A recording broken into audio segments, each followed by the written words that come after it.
여호수아 20장은 특별히 요단 동편 또 요단 서편 각각 세 성읍씩 도피성을 세울 것을 말씀합니다. 그래서 도피성이 의미가 무엇인지 말씀하고 있죠. 아직 사법 체제가 정확하게 이제 체계가 생기지 않았고 발달하기 전에 하나님은 이제 고대 세계에서 부지 중에 살인한 자를 보호하시는, 그리고 공정한 재판을 받게 하시는 이 성읍 도피성을 우리에게 말씀하세요. 그러니까 이 도피성은 또 엄밀하게 좀 더 넓게 본다면 하나님의 놀라운 은혜예요. 하나님께서 부지 중에 살인하게 되었을 때 공정한 재판을 받지 못하고 보복자에 의해서 다시 살인을 당하게 되는 그런 어려움 없도록 하나님께서 재판 과정 속에 그 모든 죄가 판결받을 수 있도록 잠시 보호해 주시는 놀라운 하나님의 은혜죠. 성경에 보면 오늘 이제 피의 보복자, 이 피라고 하는 것에 여러 의미들을 갖고 있습니다. 그래서 무죄한 자의 피, 또 죄인의 피, 그 피가 꼭 사람이 죽은 흘린 피인데 그 피를 통해서 죄가 나타나고 죄냐 아니면 무지한 피냐, 그런 어떤 의미들을 담고 있을 때가 많아요. 그래서 먼저 이제 그 도피성을 보기 전에 이 피의 의미들이 구약성경에 어떤 의미들 몇 가지 갖고 있는지를 한번 살펴봅니다. 그 첫 번째가 가인이 죽인 아벨의 피에 대해서 나오게 돼요. 창세기 4장 9절에서 10절. 여호와께서 가인에게 이르시되 내 아벨이 어디 있느냐? 그가 이르되 내가 알지 못하나이다. 내가 내 아우를 지키는 자니이까. 이르시되 내가 무엇을 하였느냐? 내 아우의 핏소리가 땅에서부터 내게 호소하느니라. 사실 가인이 아벨을 죽였잖아요. 무지한 아벨을 죽였습니다. 그랬을 때 하나님께서 내 아우 아벨이 어디 있느냐 다시 한번 어떻게 보면 물어보는 거죠. 그럼에도 불구하고 내가 아우를 지키는 사람입니까? 하나님께 이렇게 엉뚱한 소리를 했습니다. 그때 하나님께서 말씀하세요. 네 아우의 핏소리가 땅에서부터 내게 호소하니라. 이 말씀은 무슨 의미를 갖고 있냐면 땅에서부터 무죄한 자의 소리가 하나님께 호소한다라는 것입니다. 결국 가인이 무죄했던 아벨을 죽임으로써 그가 덮어버리려고 하는 살인죄에서 덮어버리려고 해도 땅에서부터 가인의 이 무지한 피가 하나님께 호소했고 하나님께서 그것을 조사함으로 명예를 회복해 준다라는 의미를 갖고 있죠. 결국 하나님은 모든 것을 알고 계십니다. 그래서 사실은 가인에게 한번 기회를 준 것 같아요. 네 아우가 어디 있느냐. 사실 가인이 하나님 앞에 솔직했다면, 하나님 제가 그런 마음이 없었는데 그냥 어떻게 쳐서 제 아를 죽이게 됐습니다. 제가 살인죄입니다 라고 고백했다면 어떻게 됐을까요? 근데 가인은 끝내 하나님이 추궁한 것, 하나님 모든 것을 다 아시는데도 불구하고 내가 내 아우를 지키는 사람입니까? 나는 모릅니다. 이렇게 얘기했을 때 하나님은 그의 흘린 피, 땅에서부터 그 피에 호소가 있었다라고 하나님 말씀하세요. 그래서 그 호소를 통해서 하나님은 이 모든 것에 대한 아벨의 그 명예를 회복시켜 주시는 하나님의 은혜를 보여줍니다. 두 번째는요, 무죄한 자의 피로 그 땅이 저주를 받고 땅이 오염된다라고 구약 성경에 말씀하고 계세요. 우리 창세기 4장 11절 12절, 곧 가인이 죽인 아벨의 피로 인해서, 곧 아벨의 피는 무죄한 피고 가인이 죽인 것은 살인, 그거에 대해 두 개가 이야기되는 거죠. 한번 천천히 같이 한번 읽어볼까요? 시작. 땅이 그 입을 벌려 내 손에서부터 내 아우의 피를 받았은즉 내가 땅에서 저주를 받으리니 내가 밭을 갈아도 땅이 다시는 그 효력을 내게 주지 아니할 것이요 너는 땅에서 피하여 유리하는 자가 되리라. 땅이 그 입을 벌려서 내 손으로부터 내 아우의 피를 받았은즉, 그러니까 가인은 아벨을 죽인 이 살인의 죄가, 무죄한 피가 땅에 흘렀은즉 내가 땅에서 저주를 받을 것이다. 그러니까 가인이 그 살인한 그 죄값을 땅에서부터 받게 하시겠다 말씀하세요. 그래서 내가 밭을 갈아도 땅이 다시는 그 효력을, 하나님이 처음에 창조하셨던 그 효력을 첫 번째 잃어버렸던 것은 가인과 아벨의 범죄 이후에 사실 땅이 효력을 잃어버렸죠.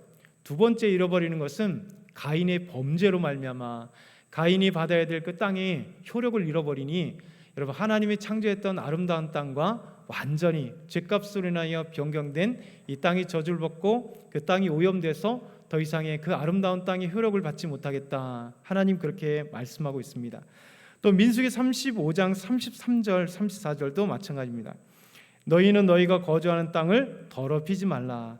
피는 땅을 더럽히나니 피 흘림을 받은 땅은 그 피를 흘리게 한 자의 피가 아니면 속함을 받을 수 없느니라. 그러니까 살인한 죄로 인하여 그의 흘린 피에 의해서 땅이 저주를 받는다. 너희는 너희가 거주하는 땅 곧 내가 거주하는 땅을 더럽히지 말라. 나 여호와는 이스라엘 잔수 중에 있음이라. 이스라엘이 거하는 땅은 하나님이 거하는 땅인데 그 사람을 죽여 피를 흘리면 그 죄값으로 인하여 내가 거주하는 나의 땅 곧 하나님을 더럽히는 그런 일이 벌어지는 상황을 말씀하고 있습니다. 세 번째는요, 죄를 짓는 손에 의한 피, 곧 그로 인해서 죄를 지은다면 하나님 앞과 우리가 서로 갈라지는, 죄값으로 갈라지게 되는 말씀을 하세요. 이사야 59장 1절 3절 잘 하는 말씀인데 같이 한번 읽어볼까요? 준비 시작. 여호와의 손이 짧아 구원하지 못함도 아니요 귀가 둔하여 듣지 못하심도 아니라 오직 너희 죄악이 너희와 너희 사이에 하나님 사이 너희 죄가 그의 얼굴을 가리어서 너희에게서 듣지 않으시게 함이니라. 이는 너희 손의 피에 너희 손가락의 죄악에 더러졌으며 너희 입술은 거짓을 말하며 너희 혀는 악독을 내밀어. 하나님 말씀하시죠. 여호와의 손이 짧아서 너희 구원하지 못한 것도 아니다. 하나님의 귀가 둔하여서 너희의 소리를 듣지 못하는 것도 아니다. 하나님이 우리를 구원하지 못하고 듣지 않는 것은 하나님 편이 아니라 바로 인간의 죄 때문이에요. 너희의 죄악이 너희와 하나님 사이를 갈라놓았다. 죄라고 하는 것은 하나님과 우리 사이를 갈라놓는 무서운 것입니다. 그래서 너희 손이 피에 너희 손가락이 죄악에 더러워졌으므로 결국 인간의 범죄에 의해서 흘리는 피가 결국 하나님과 우리 사이를 갈라놓는 무서운 죄가 된다라 말씀하시죠. 네 번째는요, 무죄한 죄, 무죄자의 피에 대한 여호와의 심판이 반드시 있습니다. 이 요압의 범죄에 의해서 솔로몬 왕이 이렇게 말씀을 해요. 열왕기상 2장 31절 32절 보면 왕이 이르되, 솔로몬입니다. 왕이 이르되 그의 말과 같이 하여 그를 죽여 묻으라. 요압이 까닭없이 흘린 피를 나와 내 아버지의 집에서 내게 제하리라. 여호와께서 요압의 피를 그의 머리로 돌려보내실 것은 그가 자기보다 의롭고 선한 두 사람을 쳤음이니 곧 이스라엘 군사령관 넬의 아들 아브넬과 유다 군사령관 여델의 아들 아마샤를 칼로 죽였습니다. 이 일을 내 아버지 다윗은 알지 못하셨나니. 결국 이 요압이 두 무죄한 사람을 죽였다는 겁니다. 그 죽인 이 무죄한 피가 땅에 흘렀고 그 죄로 인해서 여호와는 심판을 내리신다. 그러니까 피라고 하는 개념과 곧 무죄한 사람과 또 죄 있는 사람에 대해서 이 성경은 이 피와 관련해서 이렇게 말씀을 하고 있습니다. 오늘도 어떻게 보면 피의 보복자, 곧 피라고 하는 것은 살인과 함께 관련돼서 이 도피성, 하나님께서 은혜의 산물인 도피성에 대해서 말씀하고 있습니다. 여러분, 도피성은 자기가 의도하지 않는 살인, 고의로 살인한 것이 아니라 고의가 아닌 의도되지 않은 살인, 이 살인자가 도피성에 피함으로 하나님이 일정 기간 보호하시는 하나님의 놀라운 은혜예요. 서두에도 말씀드렸지만 이 도피성에 들어간 모든 부지 중에 살인하는 자를 하나님이 보호하십니다. 그리고 그가 재판을 받을 때까지 보호하시는 하나님의 은혜의 산물입니다. 그래서 이제 도피성에 대해서 한번 잠깐 살펴보는데, 첫째, 도피성에 대한 말씀들이 처음 레위 출애굽기 21장에 하나님이 처음 말씀하세요.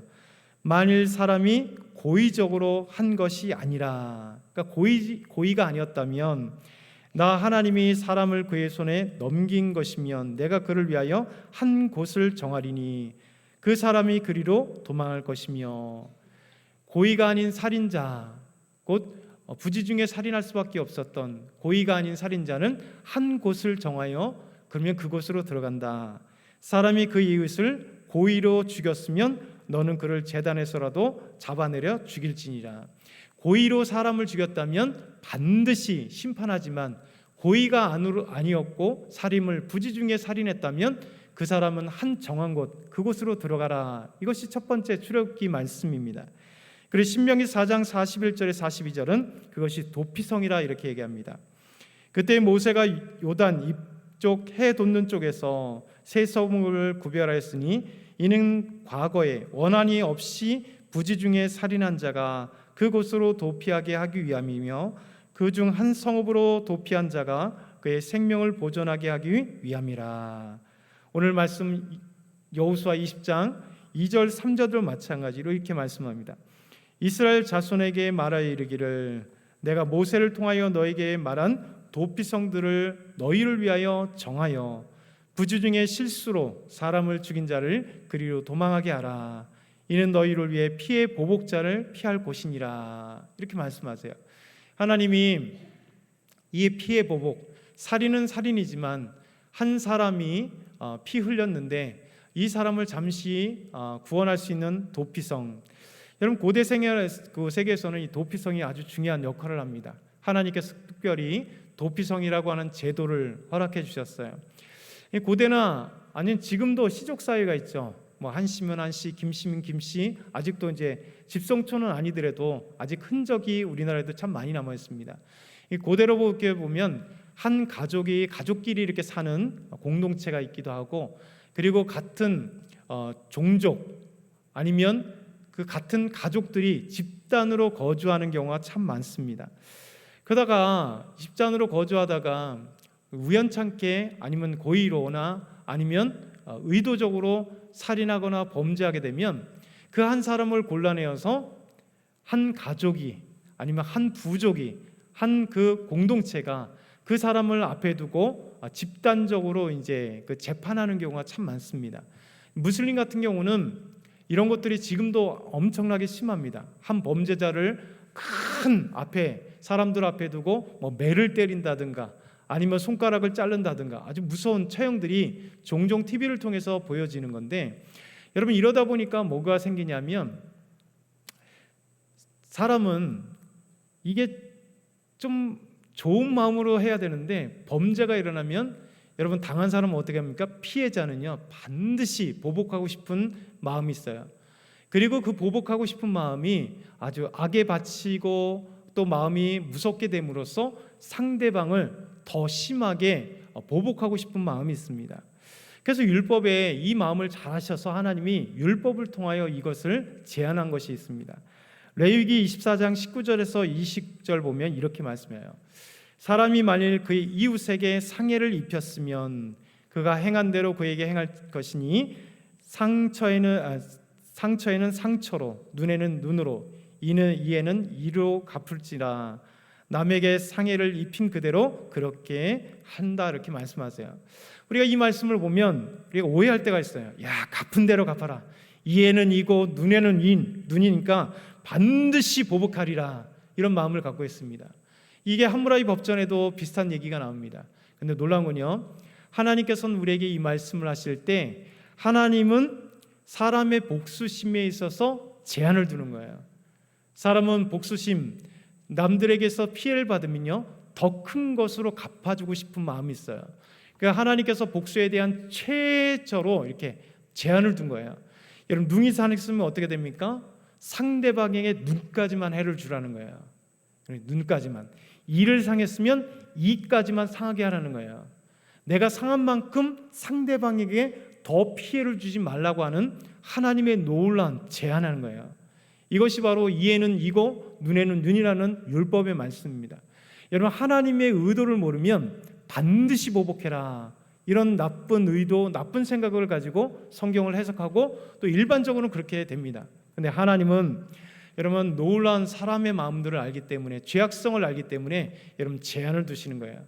그래서 더 불필요한 악행을 짓지 않도록, 이것이 하나님께서 우리에게 말씀하시는 겁니다.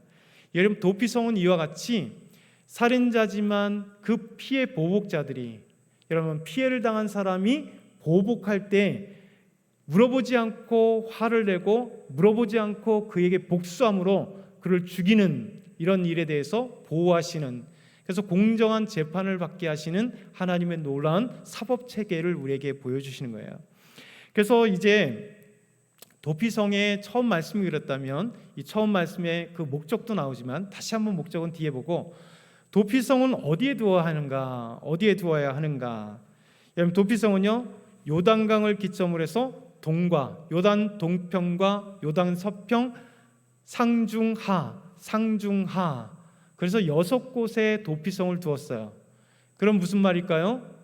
이스라엘 백성들이 요단강을 중병 요단 동편과 서편에 다 살고 있는데 상중하 세 곳 그러면 어디든지 그들 가까이 있는 도피성으로 도망하여 목숨을 부지할 수 있도록 하나님이 그렇게 제도를 만들으셨다는 겁니다. 오늘 여호수아 20장 7절에서 8절 말씀이 이 말씀입니다. 요단 서편에서는 이에 그들이 납달리의 산지 갈릴리 가데스와 에브라임 산지의 세겜과 유다 산지의 기랏 아르바 곧 헤브론, 그러니까 요단 서편에는요 가데스, 세겜, 헤브론에 이렇게 도피성을 마련하라 이렇게 얘기합니다.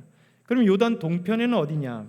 여리고 동쪽 요단 서편 루벤 지파 중에서 평지 광야의 베셀, 갓 지파 중에서 길앗 라못, 그리고 므낫세 지파 중에선 바산 골란, 갈릴리 옆에 바산 골란부터 바산 골란, 베셀, 그리고 길앗 라못에 이렇게 두어라. 그 위치를 정확하게 두신 겁니다.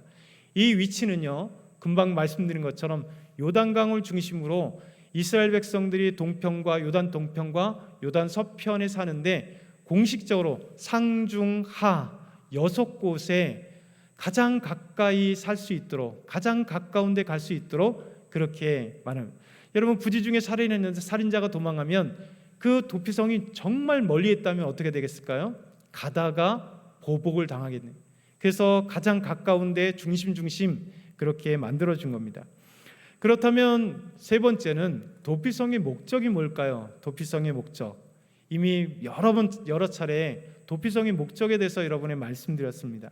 도피성의 목적, 여호수아 20장 1절에서 2절 3절 보면 여호와께서 여호수아에게 말씀하여 이르시되 이스라엘 자손에게 말하여 이르기를 내가 모세를 통하여 너에게 말한 도피성들을 너희를 위해 정하여 부지 중에 실수로 사람을 죽인 자를 그리로 도망하게 하라.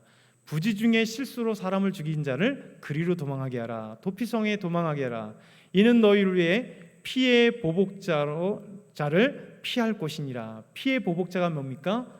살인당한 그 가족이나 형제들이나 그 공동체의 어떤 가까운 지인들에 의해서 이 피해 보복자가 복수심에 이끌려 이 사람을 죽이는 것, 그것을 대비하여 도망하게 하라는 겁니다. 그러면 네 번째, 도피성에서 피한 부지 중에 살인한 자는 공정한 재판을 받게 돼요. 그래서 그 재판 과정에 대해서도 말씀하고 있죠.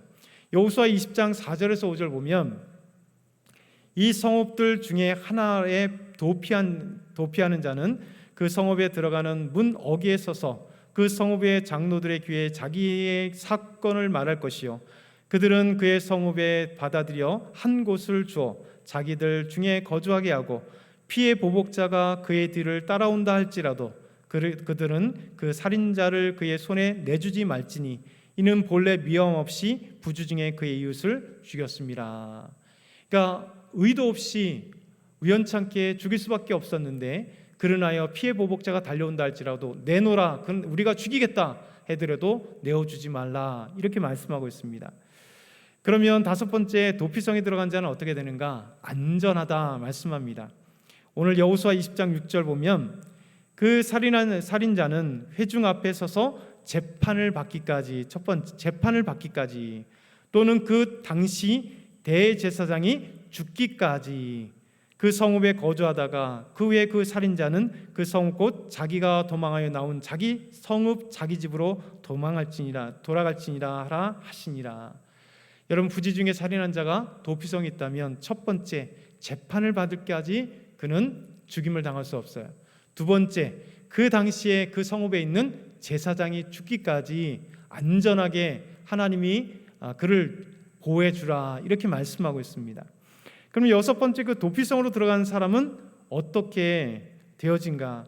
어떤 사람이 들어가는가? 이에 대해서 민수기 35장 22절에서 21절에서 25절, 그러니까 고의로 사람을 죽인 것이 아닌, 고의로 죽이면 반드시 바로 죽이지만 부지 중에 실수로 죽인 사람은 이런 경우를 말씀하고 있어요. 아기를 가지고 손으로 쳐 죽이면 그 친자는 반드시 죽여야 합니다. 이는 살인하였습니다. 피를 보복하는 자는 살인자를 만나면 죽일지니라. 그러니까 계획적이고 의도적으로 죽였다면 그 살인자는 반드시 죽여라. 그러나 악의가 없이 우연히 사람을 밀치거나 기회를 엿봄이 없이 무엇을 던졌는데, 그냥 돌멩이 하나 어떻게 던졌는데 그것을 맞고 죽었거나 이런 거죠. 보지 못하고 사람을 죽일 만한 돌을 던져서 죽였을 때에 이는 악의도 없고 해하려는 한 것도 아닌즉 회중이 친자와 피를 보복하는 자 간에 이 규례로 판결하여 피를 보복하는 자의 손에서 살인자를 건져내어 그가 피하였던 도피성으로 돌려보낼 것이요 그는 거룩한 기름을 받은 대제사장이 죽기까지 거기 거주할 것이니라. 그럼 재판을 받고 거기에 거주하는 사람, 그곳에 거주할 때 그는 부지 중에 살인자를 하나님께서 보호해 주어라. 그리고 재판을 받게 하라. 이렇게 말씀하고 있어요. 일곱 번째 마지막은요, 이 도피성은 예수님께 연결되는 하나님의 은혜입니다. 프란시스 셰퍼 박사님은 이 도피성의 예수님에게 연결 세 가지를 이렇게 얘기를 해요. 첫 번째는요, 요단 양쪽 편 땅에 있는 도피성으로 가는 길은 누구나 알고 있는 길이에요. 그러니까 요단 동편, 요단 서편에 셋 상중하, 그러니까 그 지파들과 있는 그 도피성은 다 알고 있는 거죠. 그래서 누구나 다 알고 있는 길, 표시가 되어 있기 때문에 누구든지 그 도피성으로 달려갈 수 있다. 그렇기 때문에 이것이 바로 예수님과 같다. 예수님은 우리의 구원의 길이기 때문에 우리가 죄로 인하여 죽을 수밖에 없지만 피할 수 있는 그 길은 오직 예수 그리스도. 예수님께서 내가 곧 길이요 진리요 생명이니 나로 말미암지 않고는 아버지께로 갈 자가 없다. 내가 바로 생명의 길이다 라고 말씀하시는 프란시스 셰퍼 박사님은 이 도피성과 이 길에 대해서 말씀해요. 두 번째는 도피성의 문은 항상 열려 있었습니다. 그렇기 때문에 요한복음 6장 37절, 아버지께서 내게 주시는 자는 다 내게로 올 것이요 내게 오는 자는 내가 결코 내쫓지 아니하리라. 우리 예수님의 놀라운 은혜 아니겠어요? 예수님께 오는 자는 누구든지 내쫓지 아니하리라. 항상 구원의 문은 열려 있고 주님께로 오는 자는 다 구원하리라. 요한계시록 22장 17절, 성령과 신부가 말씀하시기를 오라 하시는도다. 듣는 자도 오라 할 것이요 목마른 자도 올 것이요 또 원하는 자는 값없이 생명수를 받으라 하시더라. 주님께 오라는 겁니다. 언제든지 오라는 겁니다. 문이 열렸기 때문에 주님의 구원의 자리에 언제든지 오라 초청을 하고 있습니다. 마지막 세 번째는요, 도피성은 이스라엘뿐만 아니라 이방인에게도 열려 있었습니다. 그래서 이방인이라도, 이스라엘 사람들이 부지 중에 살인한 자만이 아니라 이방인들이라도 부지 중에 살인한 자는 도피성으로 도피하면 구원을 얻을 수 있도록, 생명이 살림을 받을 수 있도록, 우리 예수님은 이스라엘뿐만 아니라 온 인류에게 구원을 주시는, 생명을 주시는 하나님의 놀라운 은혜. 그러니까 프란시스 셰퍼 박사님은 이 도피성을 통해서 이렇게 말씀하고 계세요. 여러분, 도피성이 하나님의 은혜인가 하면, 하나님은 피해 보복자에 의해서 살인을 당하는 것을 했고, 그래서 공정한 재판을 받고, 그래서 그에 대한 대가를 치를 수 있도록, 그래서 부지 중에 계획하지 않았기 때문에 우연찮게 내가 의도하지 않은 살인을 하게 되었을 때 이 살인자가 피해 보복자에 의해서 동일하게 살인을 당하는 그런 일이 없도록 하나님께서 보호해 주시고, 그리고 공정한 재판을 받을 수 있도록 하나님의 은혜로 열려주신 것입니다. 그래서 지금도 우리 하나님은 이 도피성처럼 우리 주님께서 주님께로 가는 길을 누구나 알고 있고, 주님은 언제든지 오기를 기다리고, 주님 안에서는 우리가 비록 우리도 죽을 죄인에 불과하지만 주님의 그 은혜 아래, 도피성이신 예수 그리스도 안에 우리가 생명을 얻고 구원 얻게 하시는 하나님의 놀라운 사랑, 이것이 이제 구약의 도피성의 의미이고, 그리고 신약으로 조금 연결한다면 이 도피성의 의미가 이런 것입니다. 그래서 여호수아 20장에 이 놀라운 은혜가 저와 여러분에게 함께하기를 소망합니다. 사랑의 하나님 아버지, 감사합니다. 오늘도 도피성이신 예수 그리스도 도피성을 주셔서 하나님 부지 중에 살인한 자를 구원하시고 또 온전한 공정한 재판을 받게 하시는 주님의 놀라운 은혜 기억합니다. 함께하옵소서. 예수님의 이름으로 기도드렸나이다. 아멘.